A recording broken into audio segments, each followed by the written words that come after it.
प्यारे बच्चों, आप सभी का मैं उमा सक्सेना अपनी कक्षा में स्वागत करती हूँ। आज हम हाई स्कूल बोर्ड के हिंदी पाठ्यक्रम में संकलित हिंदी काव्यखंड के धनुष भंग का अध्ययन करने जा रहे हैं। उसकी व्याख्या आज हम समझेंगे। यह धनुष भंग श्री रामचरितमानस, जो कि संत तुलसीदास जी ने लिखी है, उनके उस रामचरितमानस के बाल कांड से उद्धृत है। धनुष भंग की व्याख्या करने से पहले बच्चों, हमें व्याख्या करते समय सबसे पहले उसका संदर्भ लिखना होता है और संदर्भ में हमें उसकी शीर्षक, कविता का शीर्षक और उसके रचनाकार का नाम उल्लिखित करना होता है। तो उसको इस प्रकार से लिख सकते हैं कि विवेच्य काव्य पंक्तियां हमारे पाठ्य पुस्तक हिंदी में धनुष भंग के से ली गई हैं, जिसके रचयिता तुलसीदास जी हैं। इसको और थोड़ा सा साहित्यिक भाषा में भी लिखा जा सकता है, वो मैं आपको आगे बताऊंगी। अब आते हैं हम संदर्भ, प्रसंग में। संदर्भ लिख लिया, आप प्रसंग लिखेंगे। अब ये कविता का प्रसंग क्या है, इसमें क्या बताया जा रहा है, इसको हम संक्षेप में लिखते हैं, उसको हम प्रसंग कहते हैं। बच्चों, आप लोगों ने रामचरितमानस तो पढ़ी होगी, नहीं पढ़ी होगी तो अपने घर में मम्मी, पापा, दादी, दादा से कुछ ना कुछ सुना होगा उसके बारे में। तो आज उसी से ही यह प्रसंग लिया गया है, जब राजा जनक जी ने सीता जी के स्वयंवर के लिए एक सभा आयोजित की थी और उस सभा में ये शर्त रखी गई थी कि जो इस शिव के धनुष को तोड़ेगा उसका सीता जी वरण करेंगी, अर्थात सीता जी का विवाह उसी राजा के साथ होगा। और इस प्रकार वहां पर राजसभा में बहुत बड़े बड़े शूरवीर राजा विराजमान हैं, लेकिन सभी राजाओं के द्वारा जब उस धनुष भंग को तोड़ने का प्रयास किया गया और थक गए थे, लेकिन वहीं पर ही प्रभु श्री राम भी अपने गुरु विश्वामित्र के साथ पहुंचे हैं। जब गुरु विश्वामित्र जी ने उचित समय देखा तो राम जी को आदेश दिया कि वे धनुष को तोड़ें। और जब प्रभु श्री राम मंच से उस धनुष को तोड़ने के लिए उठे, उस समय प्रभु श्री राम की क्या शोभा थी, उसी का ही इस दोहे में वर्णन किया गया है। पहले हम इसको पढ़ते हैं, उसका सस्वर वाचन करते हैं, तत्पश्चात इसकी व्याख्या करेंगे बच्चों। कि उदित उदयगिरि मंच पर रघुवर बाल पतंग, विकसे संत सरोज सब हर्षे लोचन भ्रंग। बहुत सुंदर वर्णन है बच्चों। देखिए, सबसे पहले देखिए उदयगिरि मंच, अर्थात उदयाचल रूपी मंच, यानी मंच रूपी उदयाचल। अब रूपक अलंकार से हो जाएगा मंच रूपी उदयाचल। बाल रघुवर बाल पतंग, श्री राम रूपी सूर्य, संत सरोज, संत रूपी कमल, और लोचन भ्रंग, नेत्र रूपी भौरे। जब प्रभु श्री राम मंच से खड़े हुए उस समय का वर्णन करते हुए तुलसीदास जी कहते हैं कि मंच रूपी उदयाचल पर्वत पर, मंच रूपी उदयाचल पर्वत पर रघुनाथ रूपी बाल सूर्य उदित हुए और उनके उदित होते ही संत सरोज, संत रूपी कमल बिकसे अर्थात खिल गए, लोचन भ्रंग, और उनके नेत्र रूपी भौरे हर्षित हो गए। तात्पर्य यह है कि जिस प्रकार सूरज जब उदित होता है तब सरोवरों में कमल खिल जाते हैं, तो प्रभु श्री राम का मंच पर खड़े होना ऐसा लग रहा था मानो उदयाचल पर्वत पर सूर्य उदित हो गया है। और जैसे सूर्य जब उदित होता है तो कमल खिलते हैं, उसी प्रकार उस सभा में विराजमान जो संत थे उनके कमल भी, यानी उनके जो संत सरोज यानी संत रूपी जो कमल थे वो खिल गए, विकसित हो गए। सब हर्षे लोचन भ्रम, और उनके नेत्र रूपी भ्रमर भी आनंदित होने लगे। इस कविता के इस दोहे में यह बताया गया है कि जिस प्रकार सूर्य के उदय होने पर कमल खिलते हैं, वैसे ही वहां पर विराजमान जो संत थे वह भी खुश हो गए, प्रसन्न हो गए। और जिस प्रकार कमल कोश में बैठा हुआ भौरा प्रातः काल होते ही जब जैसे वो खुलता है, आनंदित होता है, वैसे ही उन संतों के जो नेत्र थे वो आनंदित हो गए और उनमें हर्ष की लहर चमकने लगी। इसके साथ ही अब हम चौपाई में बढ़ते हैं कि नृपन केरी आसान सिनासी। इस प्रकार अब इन चौपाइयों का भी आपको प्रसंग बताना होगा कि जब वहां पर सभी राजा उस धनुष को तोड़ने में समर्थ नहीं हुए और प्रभु श्री राम वहां प्रकट हुए, तो उस समय उनकी क्या दशा थी, क्या स्थिति थी, उसका वर्णन यहाँ पर तुलसीदास जी ने किया है। नृपन केरी आसान सिनासी, वहां पर जितने भी राजा थे उनके मन में कहीं ना कहीं सीता को प्राप्त करने की थोड़ी आशा थी। तो उस सीता को प्राप्त करने की आशा रूपी जो रात्रि थी वो नष्ट हो गई, समाप्त हो गई। वचन नखत अवलीन प्रकाशी, और उन राजाओं के वचन रूपी तारे, उनका समूह ना प्रकाशी, अब उनका जो प्रकाश था वो नहीं रहा, अर्थात उनका चमकना बंद हो गया। तो प्यारे बच्चों, जब प्रातःकाल होता है तो तारों का जो चमक होती है वो कम हो जाती है। ठीक इसी प्रकार से उस सभा में जो राजा थे वह बड़े घमंड से भरे हुए बड़े बड़े बोल बोल रहे थे, लेकिन जैसे ही प्रभु श्री राम वहां आए उनकी बोलती बंद हो गई। अर्थात जिस प्रकार प्रातः काल होते ही तारों की चमक फीकी पड़ जाती है, वैसे ही उनकी भी बोलती बंद हो गई। मानी महिप कुमुद सकुचाने, और वहां जो बहुत ज्यादा घमंडी राजा बैठे थे उनको कवि ने क्या बताया, कुमुद, यानी कुमुद रूपी जो राजा थे वो राम रूपी सूर्य के उदय होने पर मुरझा गए, क्योंकि कुमुद चंद्रमा के उदय होने पर ही खिलता है और सूर्य के उदय होने पर मुरझा जाता है। ठीक इसी प्रकार उन राजाओं की स्थिति भी हुई। कपटी भूप उलूक लुकाने, और वहां जो कपटी राजा थे, और यहाँ पर कपटी के साथ उन्होंने बहुत ही अच्छी तुलना की है उन राजाओं की। उलूक यानी उल्लू, उल्लू भी का जो स्वभाव होता है बहुत धूर्त होता है। तो यहाँ पर जो कपटी और धूर्त राजा थे वो भी वहां पर वैसे ही गायब हो गए, वहां से चले गए जैसे प्रातः काल होते ही उल्लू गायब हो जाता है। रात्रि में विचरण करता है लेकिन प्रातः काल होते ही उसका गायब हो जाता है, दिखता नहीं। भय विशोक कोक मुनि देवा, उसी प्रकार उस राजसभा में, स्वयंवर सभा में जो मुनि और देवता थे, तो यहाँ पर आपको कहना मुनि और देवता रूपी जो चकवा थे, विशोक भय, वह शोक से रहित हो गए। शाब्दिक अर्थ ये निकला कि वह शोक से रहित हो गए, लेकिन इसके पीछे भाव क्या है कि मुनि और देवता अभी तक धनुष ना तो टूटे जाने के कारण बहुत ही दुखी थे, लेकिन अब राम के आते ही उनके मन में जो शोक था वो दूर हो गया। बरस ही सुमन जना वही सेवा, और इस प्रकार वह प्रभु श्री राम पर पुष्पों की वर्षा करके उनके प्रति अपनी सेवा के भाव को प्रकट करने लगे। गुरुपद बंदी सहित अनुरागा, और इधर श्री राम जी ने बड़े प्रेम के साथ, सहित अनुरागा, बड़े प्रेम के साथ गुरु के पद बंदी यानी गुरु के चरण कमलों की वंदना की और राम मुनिन सन आयुष मांगा। और फिर राम ने उस सभा में विराजमान सभी मुनियों से उस धनुष को तोड़ने की आज्ञा मांगी।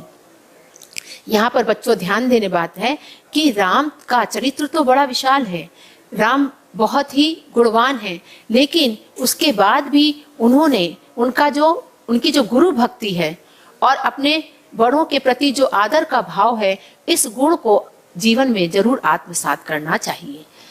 सहजई चले सकल जग स्वामी, इसी प्रकार से संपूर्ण संसार के स्वामी प्रभु श्री राम बड़े ही सुंदर श्रेष्ठ हाथी के समान बड़े ही सहज भाव से उस धनुष की ओर आगे बढ़े, और श्री राम का उस धनुष की ओर आगे बढ़ते ही चलत राम सब पुर नर नारी, जो जनकपुर के स्त्री और पुरुष थे वह सब आनंद की अनुभूति करने लगे, सुख की अनुभूति करने लगे, और उनका तन मन रोमांच से भर गया।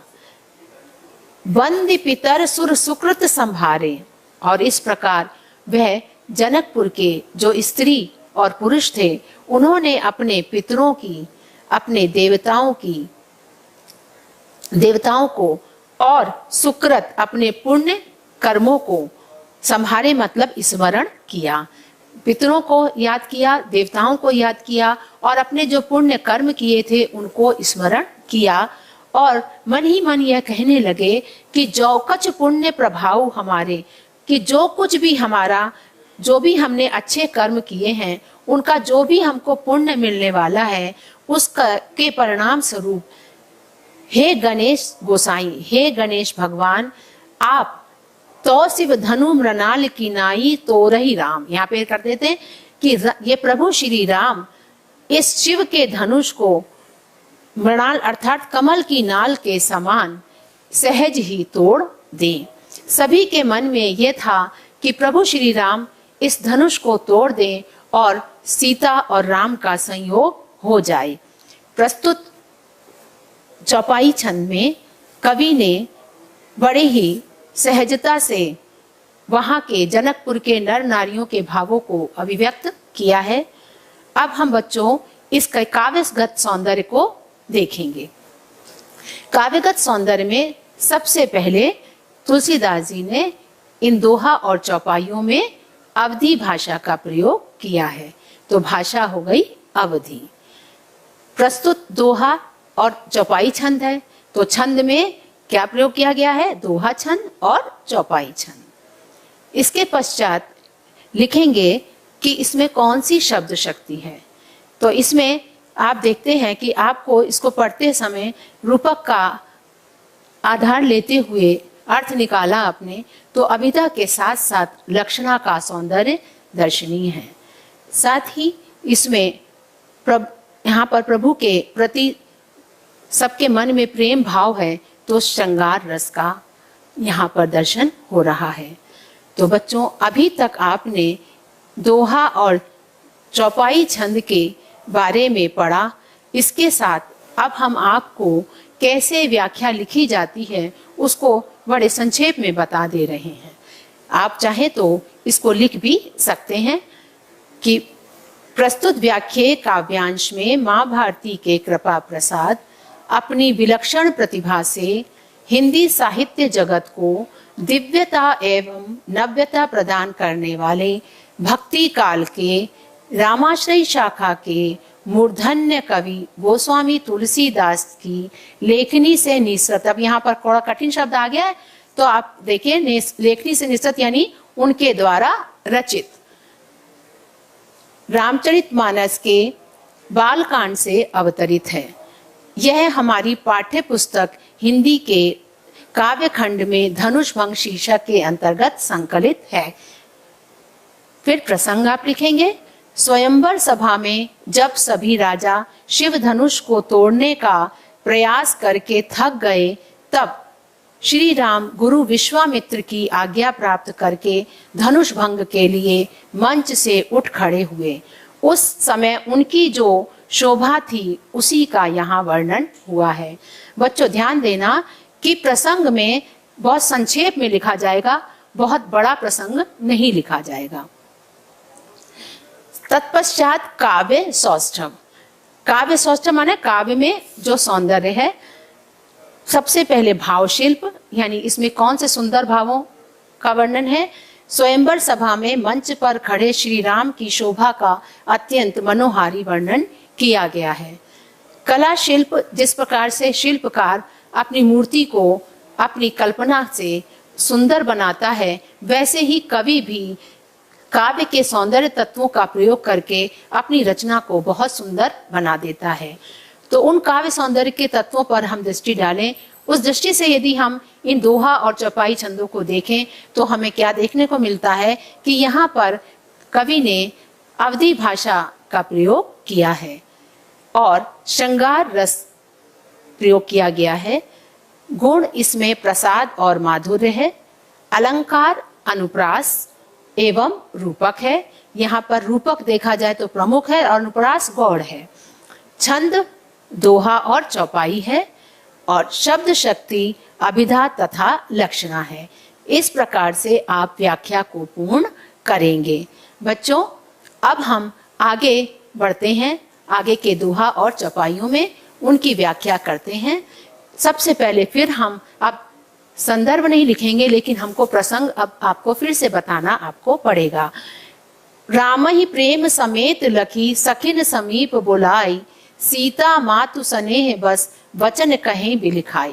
प्रस्तुत दोहे में यहाँ पर सीता जी की माता के मन में उठने वाले भावों का मार्मिक चित्रण किया गया है। कवि कहते हैं कि सीता जी की माता ने राम को प्रेम समेत, यहाँ पर देखिए प्रेम समेत अर्थात वात्सल्य भाव से उन प्रभु श्री राम को देखा, निहारा और सखी ने समीप बुलाई और अपनी सखियों को अपने पास बुलाया। यहाँ पर देखिए कवि ने केवल इतना कहा कि राम को उन्होंने बड़े प्रेम के साथ देखा, वात्सल्य भाव से देखा। तो यह वात्सल्य भाव का देखने के पीछे यह भाव छिपा है कि श्री राम तो बड़े सुकुमार हैं, सुंदर हैं, लेकिन ये शिव का धनुष बड़ा ही कठोर है। अभी आप आगे इसको समझेंगे कि सीता मातु स्नेह बस वचन कहे बिलखाई, और इस प्रकार सीता जी की माता ने स्नेह वश बिलखते हुए यह वचन अपनी सखियों से कहे। यहाँ पर उनका बिलखने से यह तात्पर्य है कि वह मन ही मन बहुत ही विचलित हो गई हैं।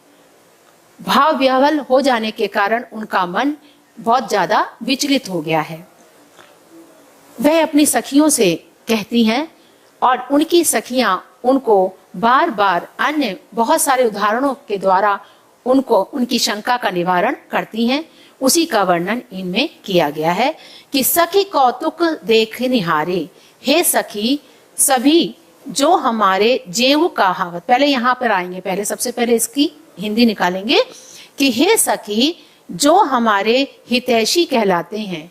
इस स्वयंवर सभा में जितने भी हमारे हितैषी कहलाते हैं वह सब कौतुक देख, यह सब इस सीता स्वयंवर को तमाशे की तरह मात्र देख रहे हैं। तभी तो को न बुझाई कहे गुरु पाई, तभी तो कोई भी श्री राम के गुरु विश्वामित्र को समझा नहीं रहा है।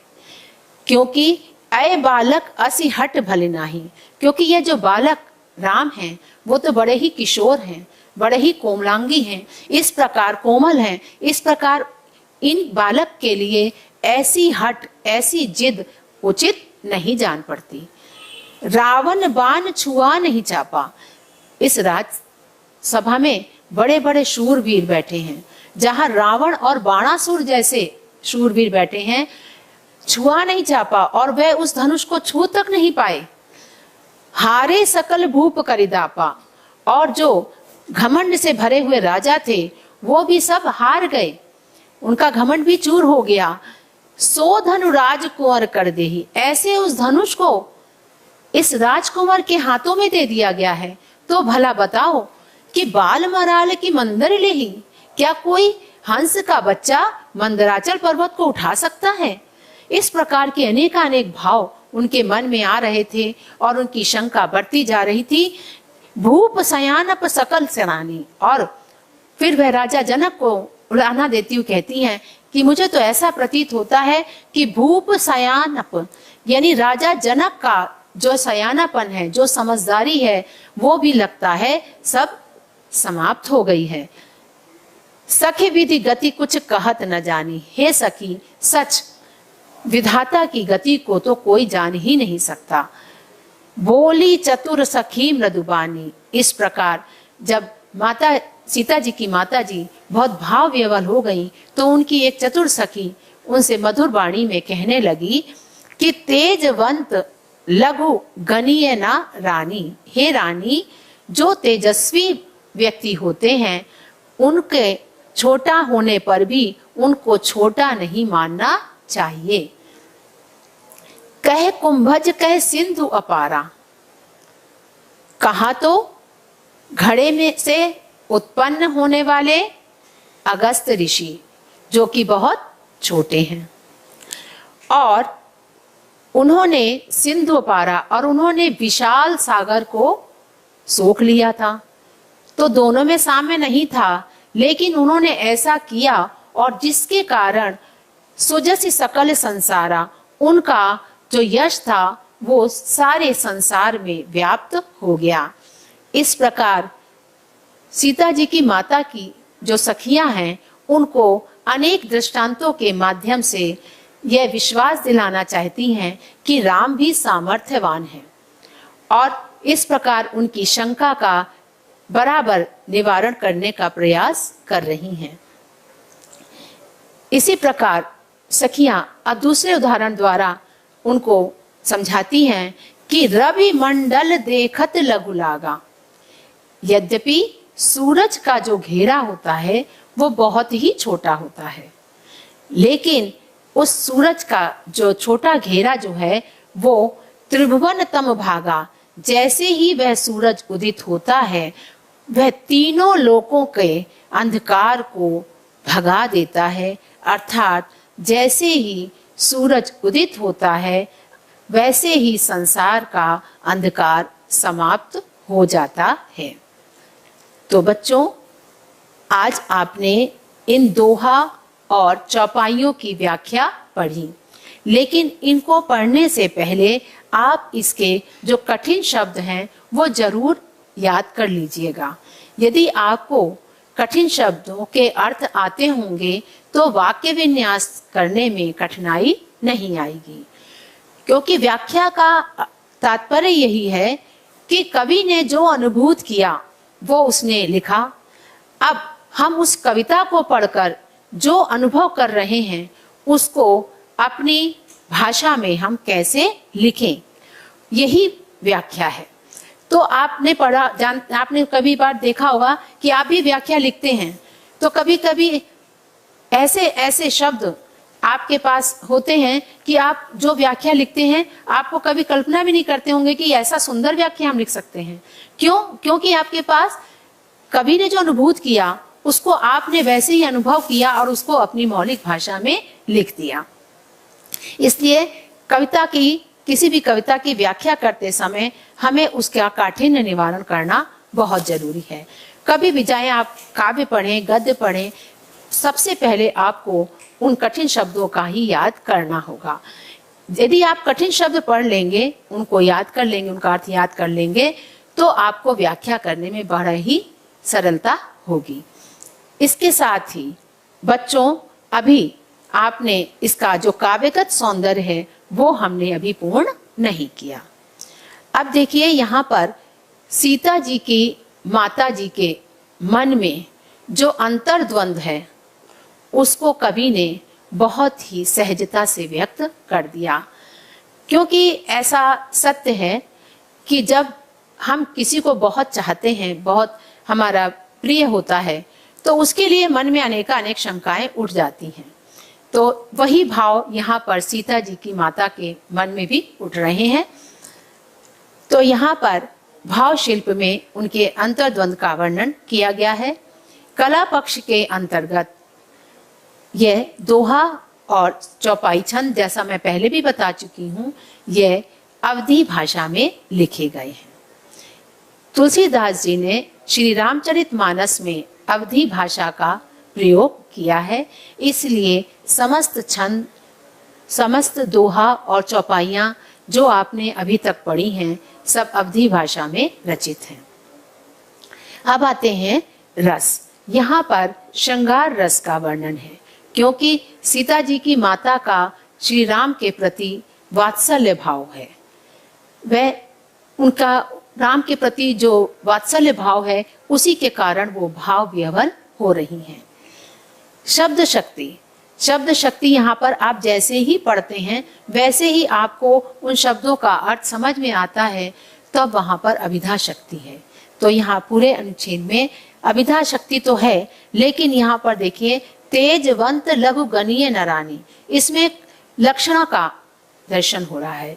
केवल उन्होंने कहा कि तेजस्वी व्यक्ति भले ही देखने में छोटे लगे लेकिन उनको छोटा नहीं मानना चाहिए। यहाँ कहने का भाव है कि जो तेजस्वी पुरुष होते हैं उनके रूप आकार को नहीं देखा जाता बल्कि उनके गुणों को देखना चाहिए। और इस बात को और ज्यादा स्पष्ट करने के लिए उन्होंने कुंभज यानी अगस्त ऋषि का भी वर्णन किया। इस प्रकार बच्चों हमने अभी व्याख्याएं पढ़ी, तो आप इन व्याख्याओं का जब तक अभ्यास नहीं करेंगे तब तक आप इसको ठीक से नहीं कर पाएंगे। अभ्यास के लिए यद्यपि मैंने आपको उदित उदय से लेकर के गोसाई तक, जिसमें कि एक दोहा और चौपाई छंद है, उनको सम्मिलित रूप में लिख दिया है, लेकिन आप इसको अलग अलग करेंगे। जैसे कि उदित उदय जो पहला दोहा है पहले उसकी व्याख्या करेंगे, तत्पश्चात चौपाइयों की व्याख्या करेंगे, लेकिन व्याख्या का प्रारूप उसी प्रकार से करेंगे, संदर्भ, प्रसंग, व्याख्या और काव्यगत सौंदर्य। बच्चों जो भी रचना, काव्य रचना हम पढ़ते हैं उसके पीछे कोई ना कोई उद्देश्य निहित होता है। तो आज हमने जो यह धनुष भंग पढ़ा, यह धनुष भंग में राम के अनेकानेक गुणों को जाना, जैसे उनका धैर्य, संयम, सहनशीलता, विनम्रता, गुरु भक्ति, अद्वितीय वीरता। तो इन गुणों को हमें अपने जीवन में आत्मसात करना चाहिए, और अपने जीवन में जब हम इन गुणों को आत्मसात करेंगे तो हमारा जीवन सुखमय होगा। बच्चों आपको इस धनुष भंग की व्याख्या अवश्य समझ में आ गई होगी, और रामचंद्र जी के इन गुणों को अपने जीवन में जरूर उनका अनुकरण करिएगा। इसी के साथ मैं आपको सभी को धन्यवाद करती हूँ और अपनी वाणी को विराम दे रही हूँ।